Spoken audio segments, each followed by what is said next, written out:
The wind howled across the open fields of Texas, carrying with it the scent of rain and the loneliness of the land. The old wooden fences groaned under the weight of time, and the ranch sat quiet, just like the man who owned it. His name was Caleb Grant, a widowed rancher with eyes as cold as steel and a heart that had forgotten how to feel. He had buried his wife 3 winters ago, and since then, the only sounds that filled his days were the moos of cattle, the creak of his saddle, and the haunting silence that came every night when he sat alone by the fire. The townspeople whispered that Caleb would never love again, that the land had taken more from him than it ever gave, but destiny, as always, had its own cruel and beautiful plans. Miles away, in a small village tucked beyond the hills, a young woman named Lila stood trembling at the doorway of her father's home. She was small, delicate, and quiet, her eyes a deep brown that spoke of stories she would never tell. Her family stood around her, cold-faced and bitter. They had decided her fate without asking her. "You'll marry him," her father said, his voice sharp as the blade of a knife. "We've already taken the money. You have no say in this."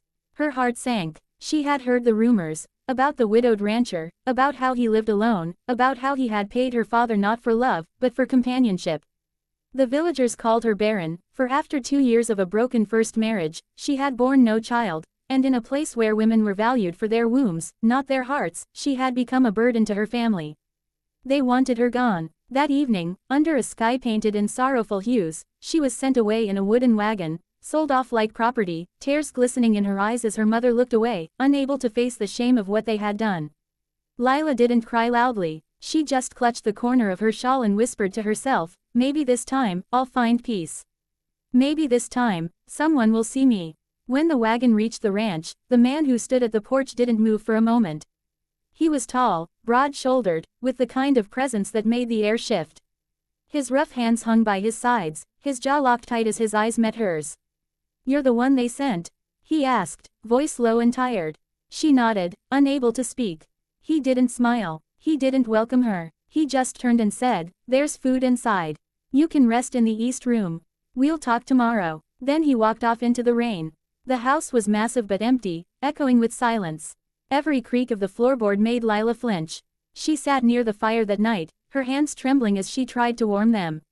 The storm outside grew fierce, and somewhere in that chaos, she saw the man again, Caleb, sitting by the window, staring at the dark clouds. "You can take the room upstairs," he said without looking at her. "I don't need much company.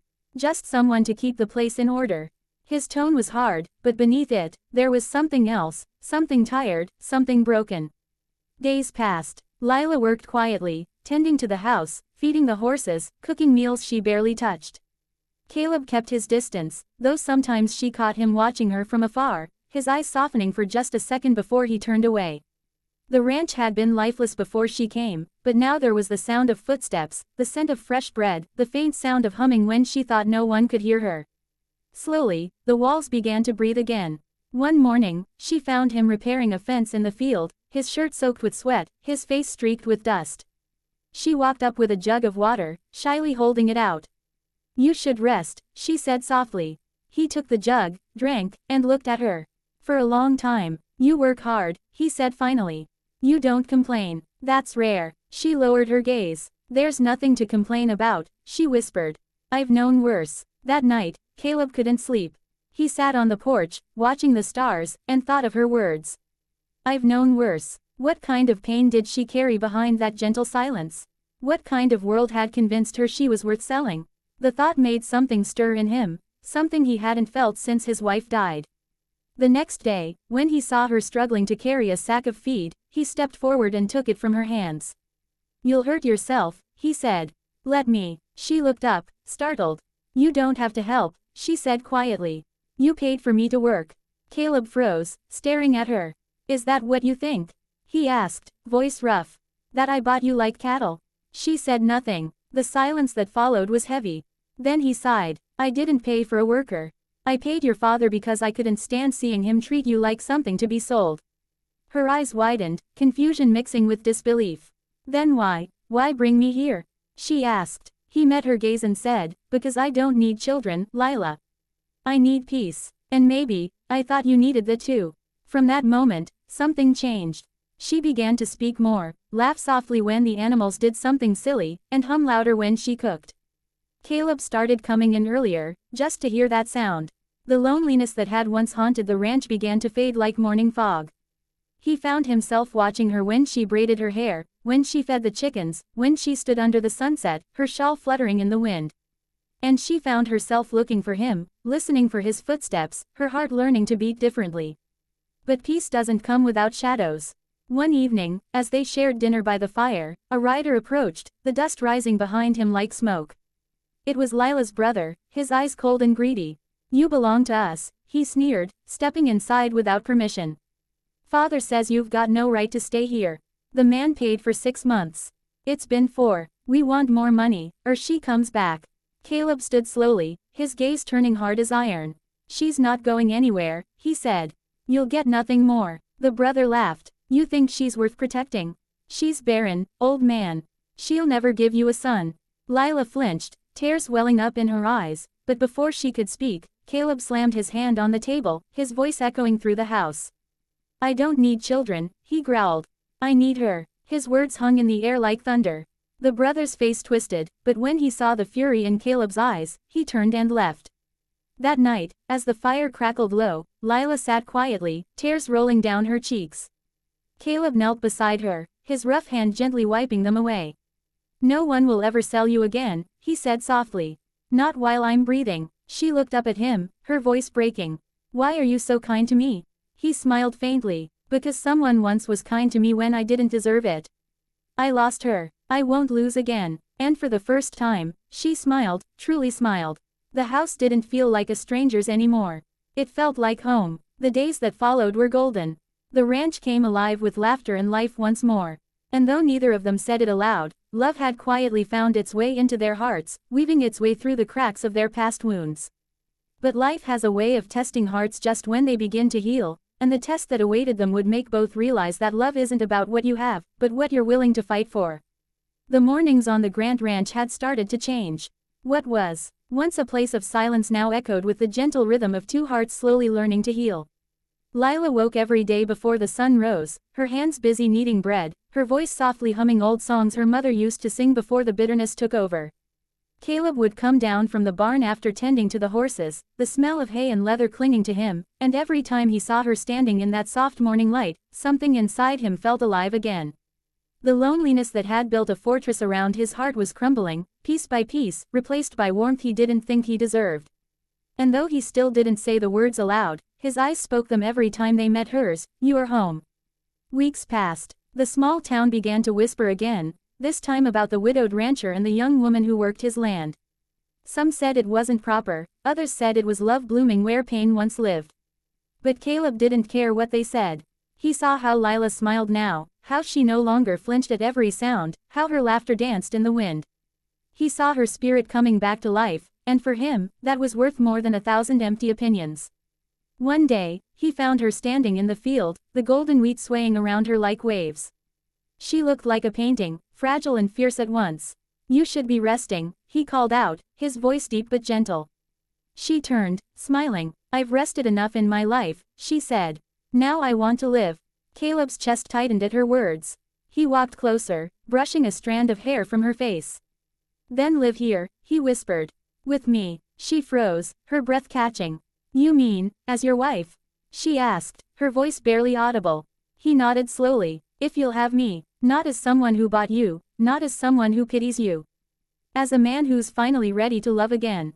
Tears filled her eyes before she could stop them. "But I can't give you children," she said softly, the pain of her past bleeding through every word. Caleb smiled, a rare, genuine smile that softened his rough edges. "I told you before, Lila," he said. "I don't need children, I need you." Their wedding was quiet, witnessed only by the open sky and the endless fields that had seen both of their loneliness. There were no flowers, no music, just two hearts promising to stand by each other when the world had already turned its back.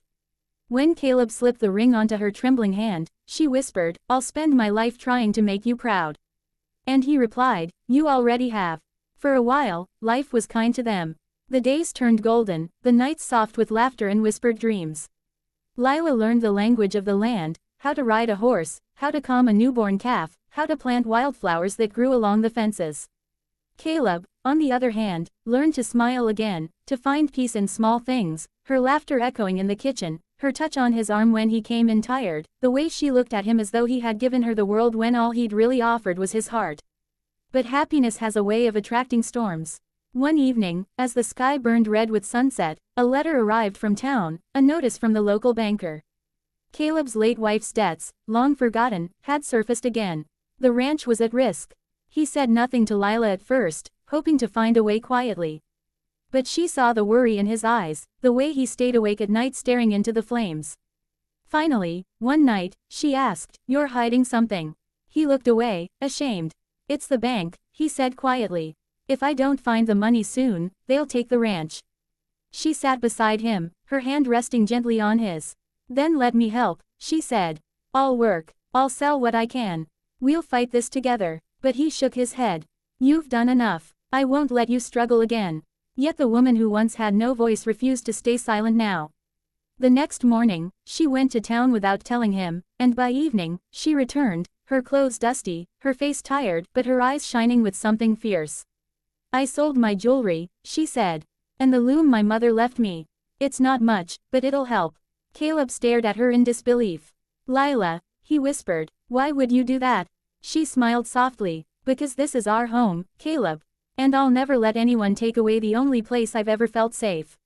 For the first time, Caleb's eyes filled with tears. He pulled her close, holding her as if the world could fall apart and he'd still never let go.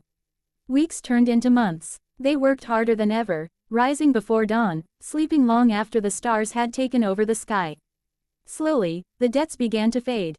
The land flourished again, and one spring morning, as Lila walked through the field planting new seeds, she felt a strange stillness inside her, a warmth, a flutter she hadn't known in years.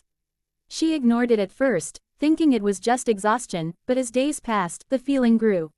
One morning, she told Caleb, her voice trembling, "Something's different. I don't know how to say it, but I think I'm." She stopped, unable to finish. Caleb took her hand gently, his heart pounding. "Lila, what are you trying to say?" She met his eyes, tears streaming down her face. "I think I'm carrying your child." For a long moment, neither spoke. The wind blew softly between them, the golden fields whispering like angels.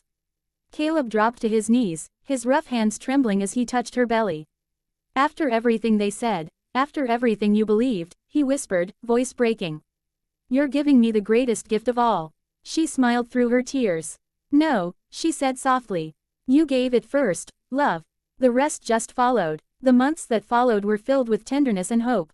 Caleb became fiercely protective, refusing to let her lift even a bucket. Lila would laugh and say, "You can't shield me from life, Caleb," and he'd smile and reply, "Maybe not. But I can walk beside you through it." When the baby finally came, the ranch filled with cries, not of sorrow, but of life, of beginnings. Caleb held his daughter, their daughter, in his arms, his eyes wet as he whispered, "Welcome home, little one." Lila watched him, love overflowing in her heart. For the first time, she felt whole. Years passed, and the Grant Ranch became a place of laughter once again. Travelers who passed by spoke of the kind rancher and his gentle wife, the woman once called Barren who now had a family of her own. But even when their daughter grew, even when the years painted silver in Caleb's hair, he would still hold Lila close every evening by the fire, whispering, "I don't need anything in this world, Lila. I just need you." And as the fire crackled, and the wind sang through the old fences, she would smile, because she finally knew what it meant to be chosen, not for what she could give, but for who she was. So dear listener, if you've made it to the end of this story, remember this: real love doesn't measure worth by what someone brings, but by how someone stays. And sometimes, the greatest miracle isn't what you expect from life, it's what life gives you when you finally believe you deserve more.